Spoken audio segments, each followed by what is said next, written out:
How to turn on passcode or screen lock on iPhone 8 Plus. First, open the Settings app on your iPhone.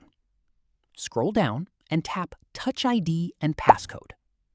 Next, tap Turn Passcode On. Enter a 6-digit passcode that you want to use to unlock your iPhone. If you want to use a different type of passcode, tap Passcode Options and choose from options such as a 4-digit numeric code, a custom numeric code, or a custom alphanumeric code. Your iPhone will ask you to enter the passcode again to confirm it.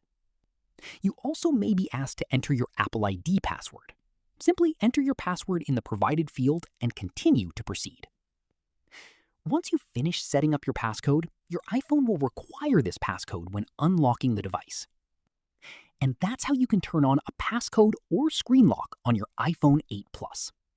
If you found this tutorial helpful, give this video a thumbs up, subscribe to the channel, and thanks for watching.